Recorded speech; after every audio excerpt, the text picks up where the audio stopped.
하나님의 말씀 보겠습니다. 마태복음 5장입니다.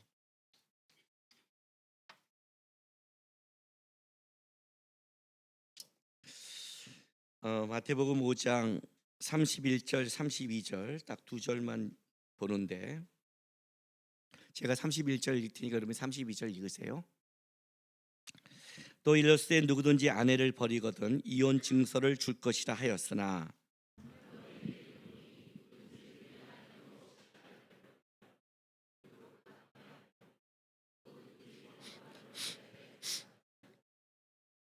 아멘. 가장 민감하고 어려운 문제죠. 특히 현대 사회에서는 이건 굉장히 좀 어려운 문제입니다. 왜냐하면 우리가 미숙하고 어려서 이혼할 수도 있고 또 어쩔 수 없이 이혼한 상황도 있고 또 이혼해서 살면서 다시 새로운 삶을 만나서 결혼할 수 있는데 이제 이렇게 본문이 성경이 이런 데 앞에 딱 서버리면 굉장히 이제 여러분도 듣는 사람도 힘들고 전하는 자도 쉽지 않죠. 어저께 본문 제목 정하는데 2-30분이 걸렸어요. 왜냐하면 내용이 민감한데 본문 그 제목까지 민감하게 치면 안 되니까 그래서 아주 그냥 부드럽게 최대한 하면서 저도 애쓴 흔적이 있습니다. 그런데 말씀 앞에 쓸 때는 모두가 걸리는 겁니다. 모두가 다 걸립니다. 말씀 앞에 온전한 자가 없습니다. 그러니까 들으시고 왜 성경이 뭘 얘기하는가, 성경이 우리에게 말하는 그 온전함이 무엇인가를 생각하시고 나가셔야 됩니다. 여기 오늘 6개의 반대 명제는 굉장히 중요한 것 6가지를 다룬다고 그랬습니다. 앞에 처음에 살인과 간음은 인간이 죄를 지은 인간의 가장 대표하는 큰 죄가 살인과 간음이고, 그리고 사람 안에 가장 친밀하고 가장 중요한 것이 이제 오늘 이혼과 맹세로 가고, 우리 인간 가운데 가장 어려운 사람이 대적과 원수잖아요. 이제 이 6개를 다루는 겁니다. 그러니까 하나하나가 우리에게 다 쉽지 않습니다. 그러나 왜 성경이 예수님께서 산상수훈에 이 6개를 가지고 세상의 가치와 하나님의 가치를 생각하며 이야기했는지를 따라가야 됩니다. 가장 큰 대표적인 죄는 뭐라고 했어요? 살인과 간음이라고 했습니다. 살인은 다른 말로 하면 이거죠. 내 힘, 그죠? 힘, 가지고 있는 힘을 갖고 자기의 욕심을 때문에 이웃에 대한 가장 큰 죄라고 그랬죠. 폭력이죠. 그렇게 나가는 거죠. 그러니까 폭력의 가장 끝이 살인이기 때문에 힘의 대명사입니다. 간음은 뭐냐면 나의 욕정 때문에 이웃에게 행하는 가장 큰 배신이라고 그랬죠. 배신이란 말이에요. 그런데 항상 타락한 곳, 죄가 깊어지는 타락한 곳에는 이 두 가지는 항상 묶여 있습니다. 인간의 죄성의 끝을 볼 때는 이 두 가지를 항상 봅니다. 하나님도 저울로 쟀을 때 마지막에 심판이란 저울을 잴 때 딱 이 두 가지를 재는 겁니다. 힘을 어떻게 사용하는가, 힘의 타락이 어디까지 갔는가, 그리고 성의 타락이 어디까지 갔는가를 재는 겁니다. 그리고 그것이 돌이킬 수 없을 때에는 소돔과 고모라처럼 심판이 오는 겁니다. 이 두 가지는 항상 같이 가고 있습니다. 이 두 가지, 힘과 음행, 이 두 가지가 가장 대표적으로 드러나는 것이 어디냐면 결혼입니다. 그래서 이혼의 문제가 나타나기 시작한 겁니다. 이혼이라는 것은 결혼을 전제하잖아요. 그렇죠? 이혼은 결혼을 전제로 왔기 때문에 그렇습니다. 그러니까 결혼이라는 것이 사실은 가장 큰 힘과 음행이 가장 깊게 드러난 사건인 겁니다. 제가 얼마 전에 이렇게 보다가 짤막 영상을 한번 쓱 본 적이 있어요. 테니스 어떤 테니스 스타가 관객이 말한 거를 잘 대응했다, 이런 식의 틀에서 도대체 어떻게 대응했나 그 궁금하잖아요. 그런 거요. 저도 잘 대응해야 될 때가 많기 때문에 그래요. 그러니까 궁금해서 딱 봤습니다. 봤더니 거기 이렇게 나왔습니다. 여자 테니스 스타인데 딱 치는 순간에 이제 치고 나왔는데 어떤 팬이, 남자 팬인가 봐요. 저랑 결혼해 주세요 이렇게 했나 봐요. 순간 이제 이 사람이 그 말을 딱 듣고 딱 치려다가 못 치고 이제 이게 몸을 다시 그러니까 심정이 흔들렸겠죠.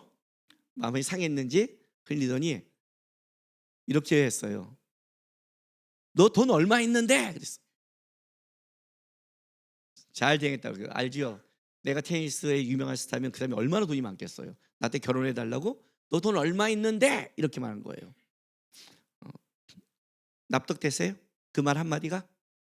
만약 그 사람이 50조 그러면 어떻게 되는 거예요? 어떻게 돼요? 그 여자가 쳐다봤겠죠. 50조라면 쳐다보지 않겠어요? 왜냐하면 현대는 돈이 힘이니까. 현대는 돈이 힘이잖아요. 돈이 파워잖아요. 50조 하면 나 자격 있지 않아? 이렇게 되는 거잖아요. 너 얼마 있는데 50조? 그걸로 되는 거잖아요.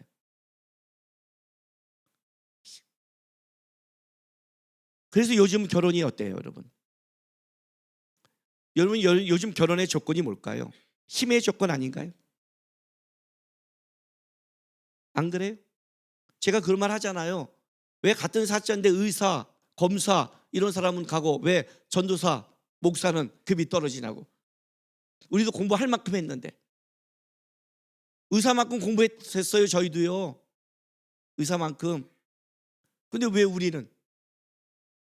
왜? 돈과 연결 안 되니까. 목사 연병이 10억이라면 사모 안 시킬까요? 여러분이 결혼할 때 어떤 조건을 가지세요? 직업이 뭐야? 안 그래? 얼마큼 가졌어? 학벌은 뭐야? 다 세상적인 조건 아니에요? 힘의 조건과 연결되지 않았어요?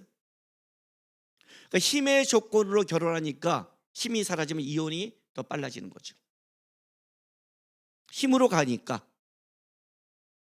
제가 우리 하람이한테 하준이한테 결혼 조건 저는 딱 두 가지를 얘기했어요. 첫째, 하나님 사랑해야 된다. 신앙이어야 된다. 두 번째, 성품이 좋아야 된다. 그러나 그 성품은 어떤 성품이냐? 네가 보는 성품이 아니라 가족과 함께 할 수 있는 성품이라고 했어요. 자기가 사랑할 때는 다 성품이 좋거든요. 왜? 지한테는 잘해주니까. 이 여자들이 여기서 헷갈려요. 연애할 때 자기한테 잘해준 건 투자하는 거지 성품이 좋은 게 아니에요. 투자해요. 결혼하고 달라진다니까요. 실력이 없는 거에 그걸 봐야 돼요. 자기 때 잘한 걸 보면 안 돼요. 착각하고 있어요. 성품이 좋대요. 연애할 때니까 좋지. 그렇지 않고 성품은 그렇게 나타나는 게 아니거든요. 사람 관계에서 나타나는 거예요. 너 말고 가족과 아빠와 엄마와. 난 이 두 가지면 된다. 왜? 신앙이 좋고 성품이 좋은 애는 성실하게 돼 있어요. 다 살아가요. 먹고 하나님 안에서. 하나님이 다 복줘요. 요즘 하나 기도 제목이 더 늘었어요. 이제 우리는 하나가 끝났잖아요. 우리는요. 신앙이 좋고 성품이 좋은 며느리가 왔잖아요. 이제 두 번째는 이거예요. 한나와 친한 동서. 이게 이제 한나와 친하면 끝이에요. 그죠? 둘째 뭐 형제는 뭐 싸우던 말던 어쨌든 가는 거고 얘네들은 평생 그렇게 왔으니까 여자끼리 친하면 되잖아요. 저는 이제 기도님이 하나 왔어요. 그거밖에 없어요, 진짜요. 목사님 제목이 참 소소하시다고요? 아니요, 무지하게 큰 거예요. 여러분 하나님 사랑하고 성품 좋은 사람이 많다고 생각하세요? 그게 얼마나 깊고 제가 찾을 수 있다고 생각하세요? 착각하지 마세요, 여러분. 우리는 그렇게 안 봐요. 말이 기독교는 하지. 다 세상의 조건을 갖고 결혼을 갖고 들어와요. 그러니 어떤 일을 보냐면 그 결혼에서 행복할 것 같죠. 조건이 사라질 때마다 문제가 나타나는 거예요. 왜? 조건을 갖고 있으니까. 그래서 결혼을 딱 보면 이게 가장 잘 드러나는 거예요. 힘과 성. 그러니까 어떻게 돼요? 잘 보세요, 여러분. 조건을 갖고 오니까 어떤 벌어져요? 제가 한번 뉴스에 봤더니 그게 나오는 거예요. 외국의 굉장한 재벌이 자기 생일이 되면요 모델들, 연예인들을 초대한대요. 근데 누드 파티 한대요. 왜 와요? 연예인이 됐는데 엄청난 재벌이니까. 뭐와 연결될까요? 돈과 연결돼 있어요. 파워와. 그러니까 파워가 가는 곳에는 성적이 가는 거예요. 여러분 누가 바람 핀다 그러면 뭐라고 그래요? 걔 미쳤어 그래요. 근데 옷 씌어 있는 사람이 바람을 핀대요. 뭐라고 그래요, 여러분? 역시 돈이 좋다. 다 넘어가지 않아요? 그 사람을 도덕적으로 문제 있고 사회적으로 매장시킬 수 있다고 생각하세요? 그 정도 돈이 있는데 그 말 안 해요? 우리 개념적으로? 개념적으로 그렇게 안 하세요? 다 넘어가잖아요. 돈이 파워가 있으면 꼭 뭐와 연결되면 그 파워는 성과 연결되어 있어요. 그렇게 흘러가게 돼 있는 거예요. 그래서 이 결혼이 가장 중요한 거예요. 결혼이라는 것을 이 안에, 부부의 이 안에 뭐가 연결되어 있냐면 바로 파워와 성이 적나라하게 연결되어 있는 거예요. 근데 문제는 이거예요. 현대 사회에 또 사단이 가장 주요하게 노리는 것이 뭐냐면 결혼을 세속화시키는 게 사단의 가장 큰 전략이에요. 왜냐하면 하나님이 맨 처음에 만든 게 뭐냐면 아담과 하와를 통해서 가정이란 걸 만드세요. 그렇죠? 남자와 여자를 만드시고 아이를 낳고 가정을 만들어요. 이제 하나님의 원칙이죠. 그리고 그 당시에는 그것이 교회였어요.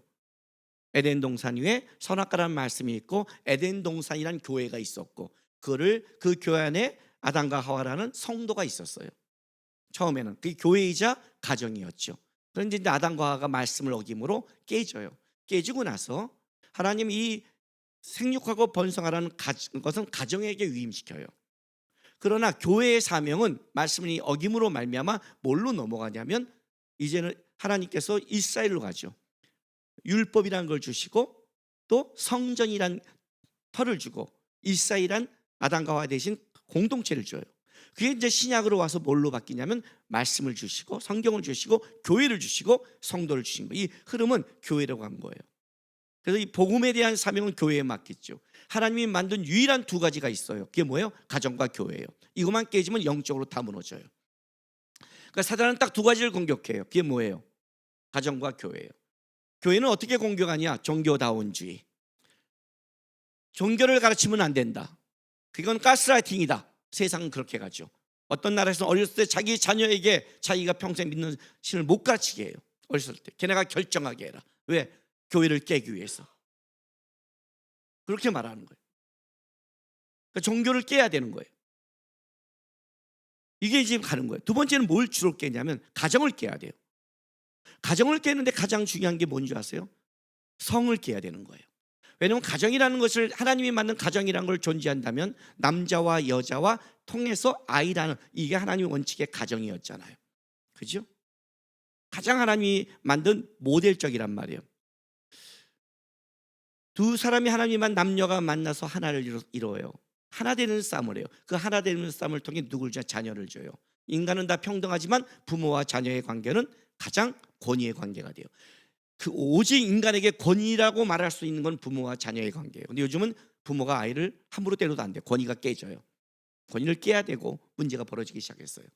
평등이라는 건 우리는 배울 수 없다고 그랬죠. 평등은 어떻게 배워요? 형제를 통해 배우게 돼 있다고 그랬죠. 아이가 한 명이에요. 부모가 모든 걸 다 죽으면 어떻게 돼요? 다 내 거예요. 부모가 빵을 사도 내 거예요. 근데 동생이 딱 태어났어요. 어떤 일이 벌어져요? 걔가 알아요. 50%가 동생 거라는 걸. 그죠? 그냥 동생이 딱 말하잖아요. 왜 내 거 먹어? 그러잖아요. 그전에는 다 자기 거였어요. 그러니 첫째가 이러는 거죠. 셋째 낳지 마. 자기 목이 줄어드는 거예요. 이제 평등을 알잖아요. 그게 진정한 평등이에요. 세 명을 낳으면 뭘 배운다고 그랬어요? 사회성을 배워요. 첫째와 둘째끼가 붙고 첫째와 셋째가 붙어서 한 명을 고리시키는 사회를 배워요. 네 명을 낳으면 당이 생겨요. 짝상과 호수당, 정치를 배워요. 하나님이 만든 가장 권위와 평등과 사회성을 배우는 것이 가정이라는 거였어요. 그런데 뭐가 깨지냐면 이 성이 깨지기 시작하는 거예요. 깨지기 시작했어요. 이제는 가정이 남자 여자가 아니에요. 남자 여자 한 명, 가정이라는 걸 깨야 되는 거예요. 더 나아가서는 유럽에서는 뭘 지금 가르치냐면 어렸을 때부터 아이들이 자연스럽게 성관계를 하도록 권유한대요. 왜? 자연스럽게 성관계를 함으로 성에 대해서 알아가고 맞춰가는 것을 배워야 된다는 거예요. 실제 우리나라에서도 이런 개념을 갖고 있죠. 결혼을 하는데 결혼했더니 성관계가 맞지 않더라. 그러니까 결혼 전에 미리 성관계를 가져보는 게 좋더라. 이렇게 말하잖아요. 저만 들었나요? 목사님 그런 얘기가 안 그래요? 부모들도 쉽게 말하죠. 그렇게 말한단 말이에요. 그게 얼마나 위험한 생각인 줄 아세요? 그게 바로 쉽게 말할게요. 가정을, 이혼을 부추기는 가장 큰 도구예요. 어렸을 때부터 성을 배운다고요. 여러분, 성을 뭐라고 생각하세요? 성이 앞서가면 인격이 무너져요. 감각만 우선시 된다고요. 돈이 있고 힘을 가지면 그 힘을 내가 사용하고 싶은 게 뭘로 가냐면 성으로 가듯이. 성이 먼저 가면 인격은 사라지고 성의 문제로 보는 거예요. 이렇게 말하겠죠. 아니에요, 우리는 그렇게 했지만 우리는 인격적이에요. 웃기는 소리 하지 마세요. 착각하지 마세요. 성으로 만족해도 결혼했다면 성의 문제가 벌어지는 순간 거기는 조건이 사라지기 시작해요. 부부라는 것은 인격으로 가는 거예요. 그 인격의 마무리가 뭐예요? 하나됨. 그냥 성적인 게 아니라 하나 되는 관계로 가는 거예요. 그래서 인격의 마무리가 그렇게 가는 게 부부의, 하나님이 만든 부부의 관계였어요. 성으로 먼저 가면 인격으로 간 게 아니라 쾌락으로 가요. 그리고 더 나갈게요. 자기중심적으로 가요. 그 성이 안 맞으면 바꿀 수 있다는 자기 개념으로 간다고요. 철저히 자기중심으로 가는 거예요. 굉장히 위험한 사고예요. 여러분, 혹시 자기 자신에 대해서 이렇게 가슴에 얹고 자기를 성찰해 본 적은 없나요? 나는 청년 때요, 결혼을 안 하려고 그랬어요. 왜 그런 줄 아세요? 저는 한 여자를 10년 이상 사랑할 자신이 없었어요. 자신 있나요? 진짜 남편들? 아내들 자신 있어요? 남편을 10년 이상 사랑할? 사랑하려면 생각을 없애면 돼요. 제가 생각하고 바라보면 저 인간을 사랑할 수 있다고 생각하세요? 이쁘다고요? 여자들의 이쁨이 얼마큼 갈까요? 나는 10년이라고 봐요. 그 다음에 더 이쁜 애가 올라와요. 그러니까 알잖아요. 30대가 넘으면 분장을 하고 40이 넘으면 변장을 하고 다 하잖아요. 변장이잖아요. 네? 아니, 못 봤어요? 인터넷 반 딱 가르고 화장한 거 안 한 거 다른 사람이에요. 이건요, 난 이 정도까지, 이건 변장이에요. 이건 화장이 아니에요. 새로운 인물이에요. 선볼 때 닦아야 돼요. 크리싱으로. 조명 있는데 보지 마세요. 12시에 공원에 한낮에 만나서 선 봐야 돼요. 떼양 펴세요. 왜? 피부가 썩어가니까. 죽어간다는 거 아니에요. 죽어간다는 거, 화장한다는 거는, 내가 저 비타민을 먹는다는 거는 난 죄인이라는 표라고 그랬죠. 몸이 죽어가니까 먹는 거고, 화장을 하는 건 나는 죄인이란 뜻이에요. 알았어요? 내가 왜 죄인이야? 화장하잖아. 씨. 내가 왜 죄인이야? 약 먹잖아. 약 먹는 게 병이고 병은 죽어가는 건데 하나님이 그렇게 말했잖아요. 아니에요? 사랑할 자신 있으세요? 저는 없어요. 저는 진짜 없어요. 안 하려고 그랬어요. 진짜 안 하려고 했어요. 제 친한 친구한테 하나님이 목사로 부르심을 받아도 제가 맨 걸렸던 게 결혼 문제였어요. 자신이 없거든요. 하나님 진짜 해야 되나요? 신부가 될까? 잠언 끝에 뭐라고 나왔냐면 슬기로운 여자는 하나님께로 난대요. 그거 보고 제가 소망을 얻었어요. 그래서 결혼할 때 우리 아내한테 제가 이런 말을 했어요. 여보, 결혼하고 아줌마가 되지 마. 퍼지지 마. 하나님 사랑해 당신. 나도 하나님 사랑할게. 만약 당신이 하나님이 사랑하지 않는 세상 사람이 돼버리면 내가 남편의 의무는 지킬지언정 진정한 사랑은 못할 것 같아. 얼굴의 이쁨과 세상에 가진 것을 넘어서는 속사람의 아름다운 거는 하나님께로 오는 거니까 당신 하나님 사랑하면 좋겠어. 나도 하나님 사랑할게. 평생을 우리 그렇게 나누자. 하나님 안에서. 이해가 됐어요? 진짜 자신 있으세요? 아내를 사랑할 수 있다고요? 남편을요? 아니요. 결혼이 세속화가 됐는데 하나님의 중심을 보지 않는데, 그런데 진짜 사랑한다고? 그게 사라지면, 가진 게 사라지면 어떻게 하실래요? 학벌? 웃기지 마세요. 나이 60 넘으니까 다 똑같아요. 고등학교 동창들 놀러 갔더니 학벌 다 소용없어요. 그냥 똑같이 아침에 다 잊어먹고요, 똑같이 약 먹고 똑같아졌어요. 다 애들이. 야, 이건 어쩔 수 없구나. 사람은 이게 다 바보 되는구나. 그때 잠깐 하나님이 줄 때 반짝반짝했지 다 바보예요. 보니까 하는 짓거리가 뭐 똑똑한 놈 이거 나 말고 없어요. 핸드폰 놔두고 온 거 똑같고 다 똑같고 잊어먹고 맨날 잊는다. 뭐 별짓 다 하고 다 보니까 다 바보를 향해 가고 있는 거예요. 다. 이쁜 거 웃기고 있네요. 나이 들어 보세요. 어떤 게 남나? 그 이쁨을 어떻게 속사람을 관리해야 이쁜지. 예? 추해져요. 나이 들어서 너무너무 젊은이처럼 막 해보세요. 추해요. 근데 추한지를 몰라요. 안 그래요?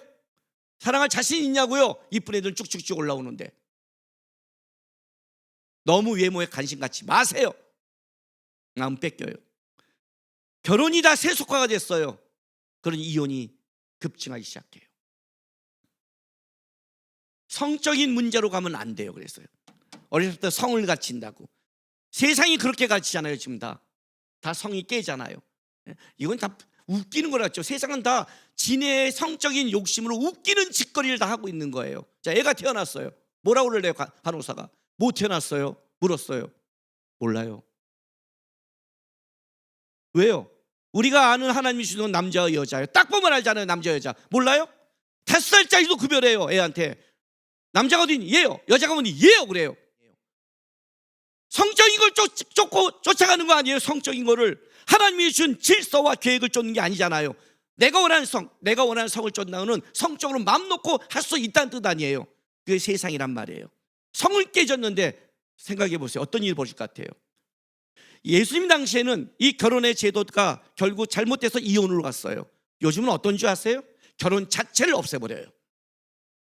이제는 결혼 자체를 사단이 없애버려요. 결혼 안 해도 돼요. 이게 지금 성경이 다루고 싶은 거예요. 단순히 너 이혼했니? 이혼하지 말아야 정도가 아니라 이 이혼이 말하는 결혼이 무엇인가, 어떤 죄인가를 성경은 말하고 싶은 거예요. 자, 5장 32절 보세요. 마태복음 5장 32절. 예수님은 이혼의 조건을 딱 한 가지만 얘기했어요. 나는 너에게 이르노니 누구든지 음행한 이유 없이 아내를 버리면 이는 그로 간음하게 함이요 또 누구든지 버림받은 여자에게 장가든 자도 간음합니다. 아니, 버림받아서 내가 결혼할 수 있는데 이제 그런 그런 성적인 연합을 말하는 게 아니에요. 왜 이 원리가 뭔지를 성경이 예수님이 말하고 싶은 원리를 좀 이해하셔야 돼요. 이 앞에 뭐라고 하냐면 옛사람이 말한 바 이혼 증서를 써주면 된다고 그랬지만 난 너에게 말하노니 음행한 이유 없이 아내를 버리는 자. 요즘은 뭐 남자 다 부부를 버리는 자는 어떻게 돼요? 간음함이라 라고 얘기를 했단 말이죠. 엄격하게 얘기했어요. 자, 왜 음행한 이 이유만 달았을까? 마태복음 19장 봅시다.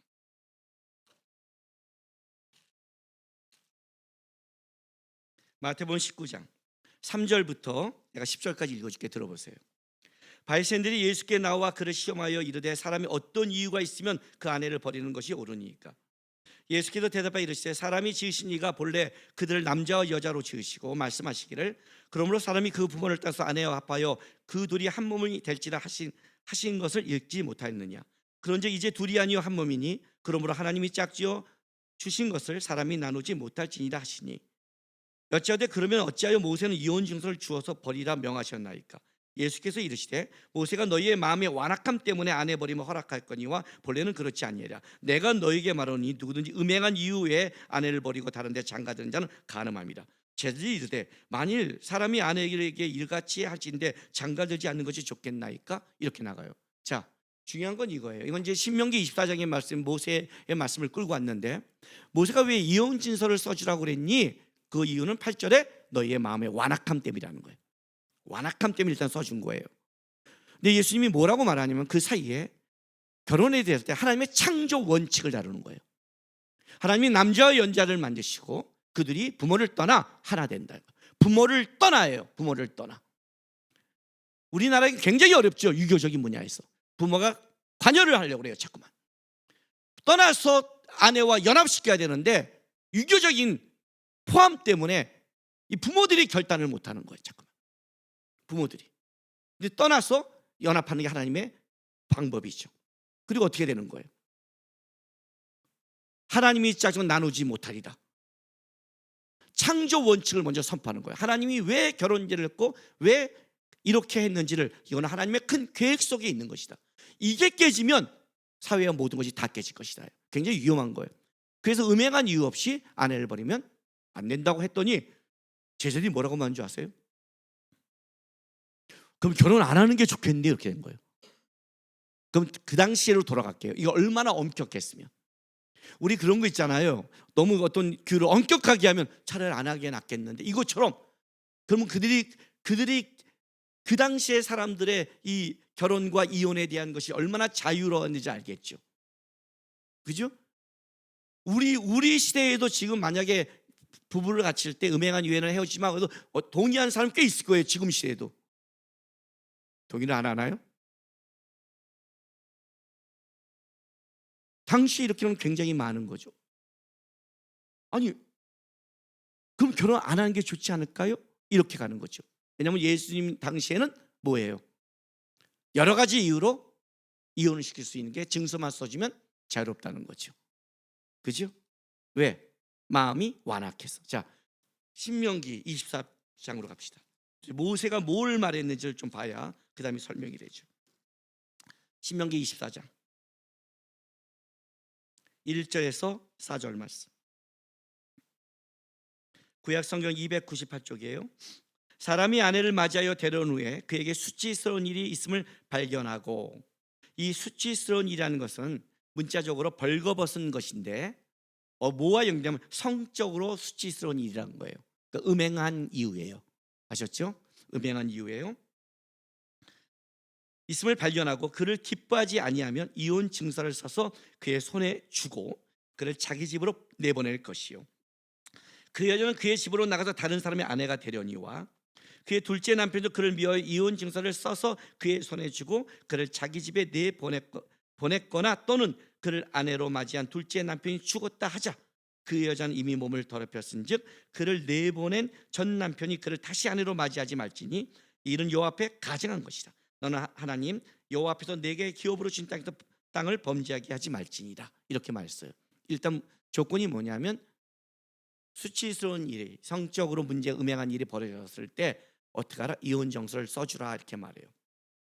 모세가 이 법을 만들 때는 크게 두 가지 이유 때문에 만들었어요. 이 당시는 남성 중심의 사회예요. 더 지금과 비교할 수 없죠. 남자가 모든 힘과 모든 걸 가진 시대죠. 여자는 약자죠. 그러니까 어떤 거냐면 내가 다른 여자를 취하고 싶고 다른 걸 하고 싶다면 어떻게 돼요? 이혼 증서를 써줘서 보내면 된다는 거예요. 그래서 쉽게 말하면 이거예요. 너가 이혼을 하고 싶어도 쉽게 못하게. 이혼 증서를 쓴다는 건요, 쓰는 건 생각하고 번거로운 거잖아요. 그렇지 않아요? 그런 거 안 해봤어요? 내가 어떤 거 저번에 뭘 꼭 사고 싶어서 들어갔는데 회원가입부터 뭐가 너무 많아갖고 쌍하고 던져버렸어요. 우리가 너무 번거로우면 하다가 진짜가 아니면 됐어, 안 해. 나중에 필요하면 해. 와씨, 뭐가 이렇게 많아. 막 나이 60 넘은 분들 이런 경험 없어요? 있죠? 열받는단 말이에요. 그러니까 복잡하게 해야 웬만하면 안단 말이죠. 이혼 증서를 써주라는 거는 다시 한번 생각하고 신중하고 되도록이면 하지 말라는 뜻이에요. 왜? 너희가 마음이 완악해서 그걸 가지고 있으니까 그렇게 하라는 뜻을 가진 거예요. 두 번째는 어떤 의미냐면 당시의 여자들은요, 약자라고 그랬어요. 약자. 그리고 당시의 여자들이 살아갈 수 있는 사회적 환경이 지금처럼 여자가 나가서 지금도 여자들이 밖에서 나가서 일하기가 남자보다는 어렵잖아요. 실제로 어렵잖아요. 그러니까 그 당시는 나가서 일할 수가 없었고 어쩌면 여자들이 살아갈 수 있는 유일한 생계의 방편이 결혼이었어요. 그러니까 결혼을 못하면 여자들은 생계가 연결되는 거예요. 그러니까 이 여자를 그냥 쫓아내지 말고 정당하게 합법적으로 해줌으로 이 여자가 다른 사람과 결혼하고 살아갈 수 있는 방편을, 약자의 편을 생각해 준 거예요. 그렇게 해준 거란 거죠. 모세는 이렇게 해줬는데 얘네들은 어떻게 들어왔냐면 딱 그런 거 있잖아요. 여러분과 똑같아요. 뭐냐면 선택적으로 들어요. 내가 설교를 이렇게 하죠? 여러분 여기 장치 하나 있어요. 들어가서 제거시켜서 이거는 목사님이 세상을 몰라서 그래. 이거 목사님이니까 그렇게 말하지. 아유, 목사님 설교단에서 그러면 그렇게 말해야지. 그러면 설교단에서 아니라고 그냥 먹고 사셔야 되는데 그렇게 말하지만 우리의 상관 아실 거야 하고 다 자의적 해석으로 다 버려버리고 지가 들을 것만 싹 갖고 들어오죠. 그래서 나가서 얘기하다 보면 분명히 한 설교를 들었는데 다 다르게 적용을 하고 있어요. 놀라운 능력자들이세요. 목사님 왜 설교가 맨날 세고 목소리가 큽니까? 여러분이 이 자리에 서보세요. 더 지랄할 거예요, 저보다. 여러분의 얼굴을 보고 있으면 여기서 불이 안 올라갈 수 없어요. 기가 막히거든요. 죄라는 것은, 죄라는 자기 합리화와 자기 중심에 기가 막힌 근거를 대줘요. 죄가 그래요. 이혼 증서만 써주면 나는 합법적으로 하나님 앞에 괜찮다고만 받아들이기 시작한 거예요. 우리가 하나님 앞에 얼마나 그렇게 마음을 다해요, 뜻을 다해요. 목사님도 안 가잖아요. 딱 그렇게 이용하기 시작한 거예요. 법을 이용하기 시작했어요. 너의 마음이 완악하기 때문이다. 그나마 그 완악해서 그나마 제동잔치를 해서 그나마 써주지, 그러지도 않다면 너희는 시도 때 씌어버렸다. 제가 30년 전에 방글라데시를 방문한 적이 있어요. 지금 모르겠어요. 그때 성기자님 또 어떤 얘기를 들으냐면 이런 얘기를 들었어요. 일부 사처제잖아요. 일부 사처제. 이슬람이니까. 그래서 일부 여자를 넷을 얻으면 더 이상 못 얻잖아요. 어떻게 할까요? 두 가지 얘기를 했어요. 제일 늙은 여자를 몰래 가서 죽여버린대요. 그러면 한 여자를 얻을 수 있대요. 후진 그거 죽이기 쉬워요. 그런데요, 또 하나는 가장 그보다 더한 게 있어요. 뭔지 아세요? 남자가 도망가 버린대요. 아예 다른 마을로 가서 산대요. 찾지 못하는데. 그럼 또 넷을 할 수 있대요. 돈만 있으면. 그래서 젊은 아이 과부가 많은 거예요. 그 사역이 많은 거예요. 아예 증서가 없고 아무 없다면 그런 거죠. 물론 그 당시는 남자 중심이니까 그래요. 그러면 여자들은 어떨까요? 참 재밌는 거는 마가복음 10장 11, 12절 보세요. 마가복음 10장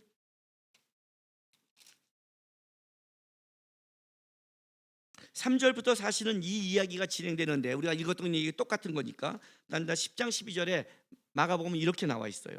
이르시되 누구든지 그 아내를 버리고 다른 데에 장가드는 자는 본처에게 간음한 행함이요 또 아내가 남편을 버리고 다른 데 시집가면 간음을 행함이라. 그래서 남자와 여자의 문제를 똑같이 이건 다루기 시작했어요.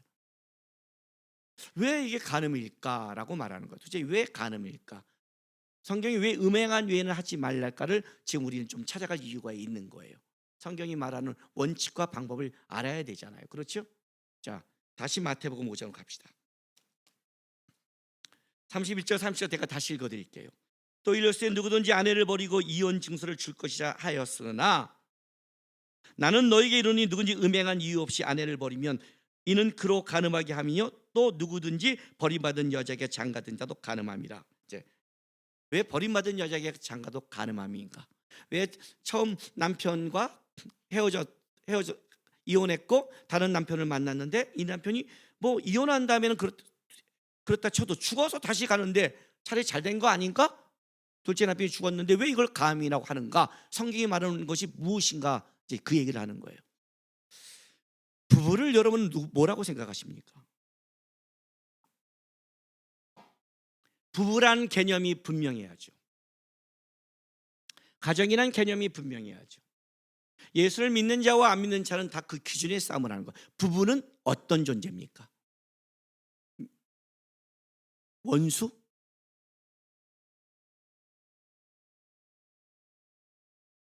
없으면 허전하고 있으면 죽이고 싶은 놈? 부부는 뭡니까 도대체?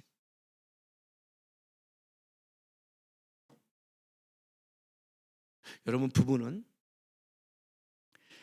이 인생을 살아가면서 내 인생 속에 나에게 붙여준 가장 가까운 나의 이웃입니다.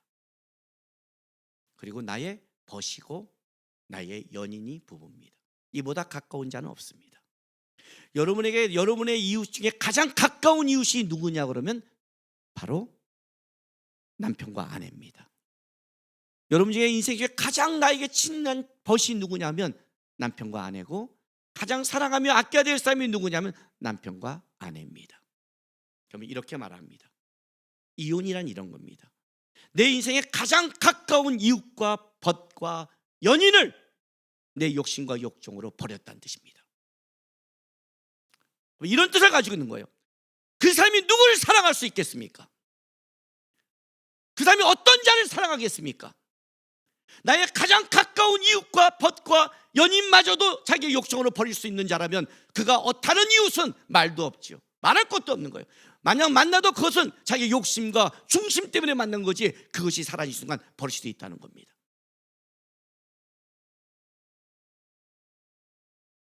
성경이 말하는 게 뭔지 알아요? 너희가 왜 죄인인 줄 말해줄게. 너희 인생 속에 가장 가까운 이웃과 연인과 벗을 넌 지킬 능력이 없어, 이거예요. 그것마저도 너는 평생 동안 사랑할 능력이 없어요. 결혼 생활에서 지금까지 항상 눈이 반짝반짝하고 항상 사랑했습니까? 혹시 요만큼이라도 내가 다른 사람과, 아니면 혹시 요만큼도 후회해본 적 없습니까? 내가 결혼을 안 했으면 더 편했을 거, 이런 적도 없습니까? 우리의 실력이라는 겁니다. 인간이 왜 죄인이냐면 가장 가까운, 너희 속에 가장 가까운 이웃, 그마저 너는 사랑할 능력이 없다. 지킬 능력이 없다. 왜 음행의 문제를 들고 온 줄 아세요? 부부는 하나님이 너의 인생 속에 가장 가까이 함께 갈 사람이라고 너가 약속한 한 몸이다. 왜 예수님이 창조의 원칙을 갖고 왔을까요? 한 몸 되는 것. 그런데 음행을 했다는 건 뭐냐면 그 한 몸됨을 깨버린 거예요. 그래서 그것 외라는 거예요. 한 몸됨을 깬 거예요. 호세에서 모르세요? 우상 숭배를 음행으로 보잖아요. 하나님과 한 몸됨을 깬 거 보라요. 한 몸됨을 깬 위에는 어떤 것도 너가 같이 가야 되는 거예요. 현대 결혼의 이혼이 성격 차이라고 웃기는 소리 하지 마세요. 남편이 50조 있는데 성격 차이로 해줄 것 같아요? 알았어, 너 바람 피워 다 해. 나 1조만 줘. 그럼 되지 않아요? 다 재벌 부인 살잖아요. 다 부잣집 아내들 살잖아요. 돈 많은 사람들 살잖아. 왜? 왜?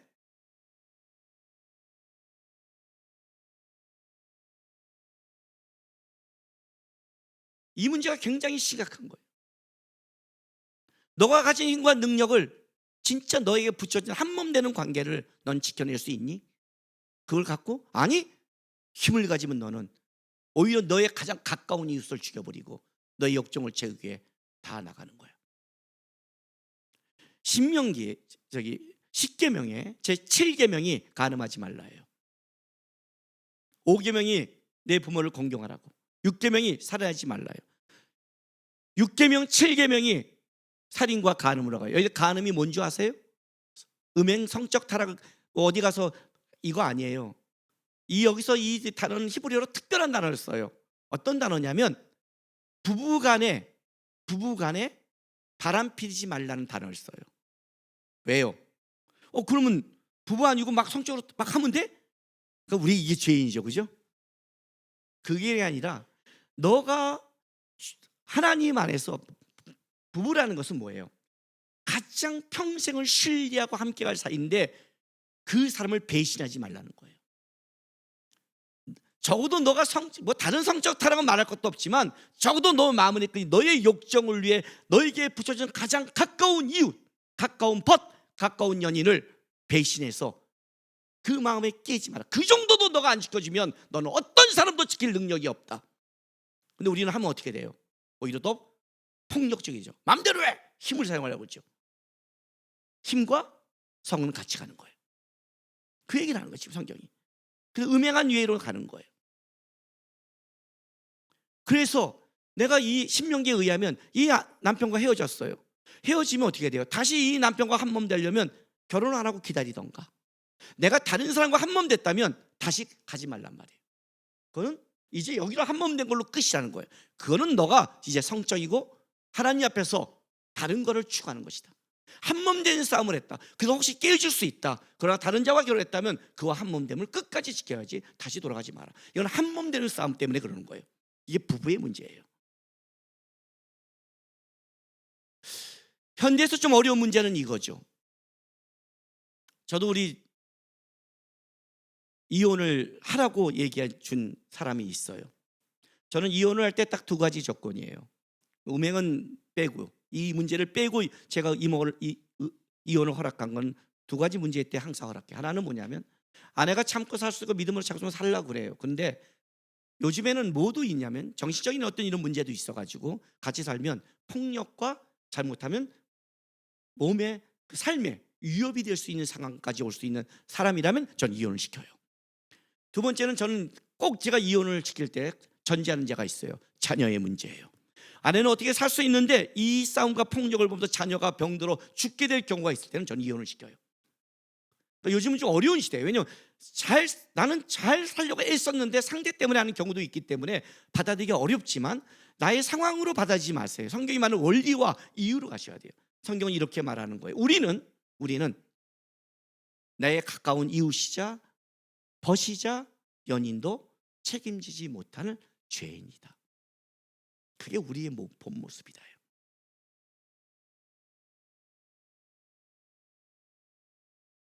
그런데 우리는 쉽게 성적으로 간다. 그럼 어떻게 해야 돼요? 자, 마태복음 22장 봅시다.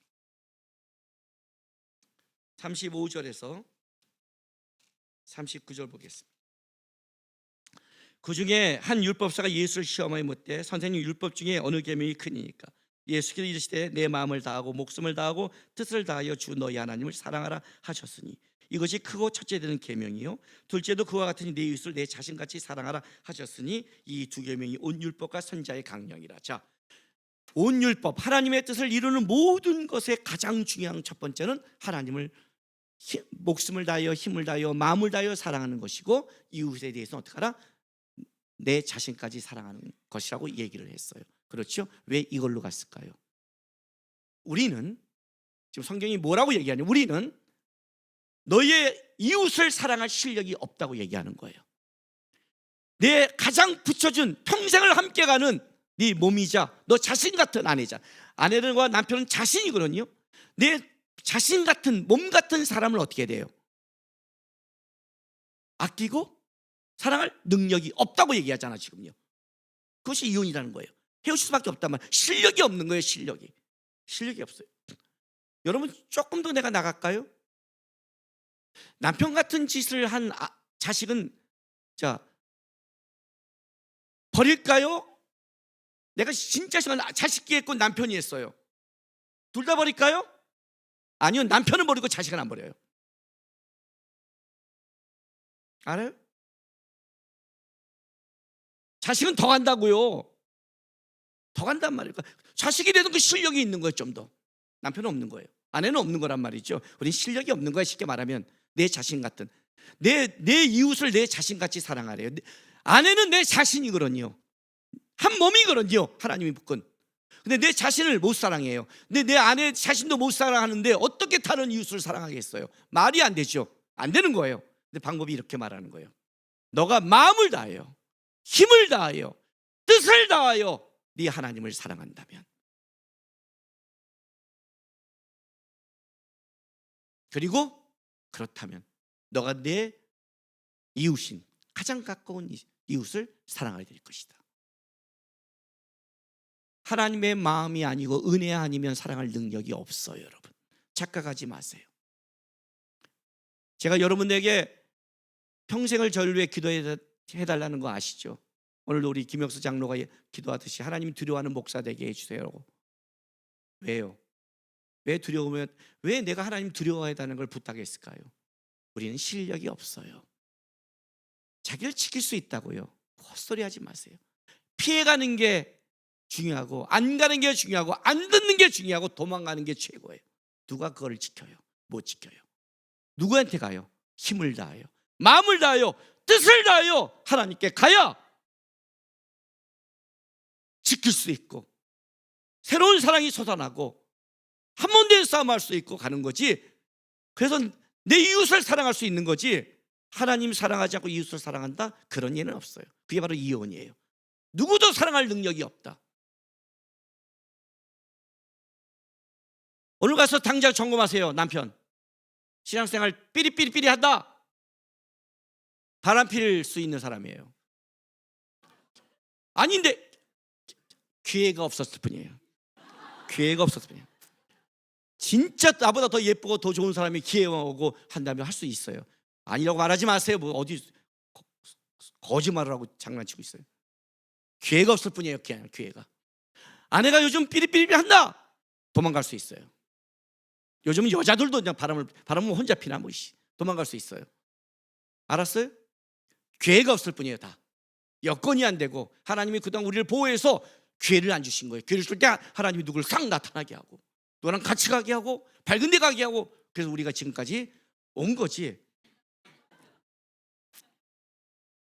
1m 80에 잘생기고 멋지고, 원빈, 장동건, 뭐 강동원도 없어. 막 그렇게 쫙쫙쫙 뭐 현빈 뭐 막 생긴 사람이, 그냥 50을 가진 사람이 날 사랑하고 달려오고 쫓아오고, 남편은 지랄 갖고 쌍놈 새끼 같으면 에이씨 하고 해지는 게 다 우리의 인생이에요. 여건만 맞으면 하는 게 우리 인생이에요. 헛소리 하지 마세요. 인간은 자기를 못 지켜요. 정직해야 돼요. 하나님, 나는 나를 못 지킵니다. 힘을 다하여 마음을 다하여 뜻하여 하나님 사랑하겠습니다. 하나님 회복시켜 주시고, 내 이웃, 가장 가까운 이웃, 내 아내, 내 부부, 내 가족, 내 친지, 내 붙여준 샘터, 교회 식구들, 그부터 내가 이웃을 사랑하며 갈 수 있도록 도와주십시오. 주님과 한 몸 되는 싸움 하게 도와주십시오. 그렇게 살아가야 되는 것입니다. 마음을 다해, 뜻을 다해, 목숨을 다해 주님이 사랑하시는 여러분 되시길 바랍니다. 기도합시다. 우리 다짐의 기도했으면 좋겠습니다. 하나님, 실력이 없습니다. 제 가운데 있습니다. 내가 지금까지 잘 살아온 게 아니라 보호해 주셔서 잘 살아온 겁니다. 아껴주시고 붙잡아 주셔서 우리가 지금까지 살아왔습니다. 주님, 마음을 다해 힘을 다해 주님 사랑하겠습니다. 끝까지 보호해 주셔서 주님 사랑하고 내 가장 가까운 이웃들 사랑하며 섬기는 신앙의 삶 살아갈 수 있도록 도와달라고. 지금까지 여러분 속에 어떤 삶을 살지 못했지만 지금이 주님이 주신 기회입니다. 우리는 다 죄인이니까 이 기회를 받으셔서 오늘 결단하시고 주님 앞에 달려가겠습니다. 이 마음으로 우리 다 같이 기도하겠습니다.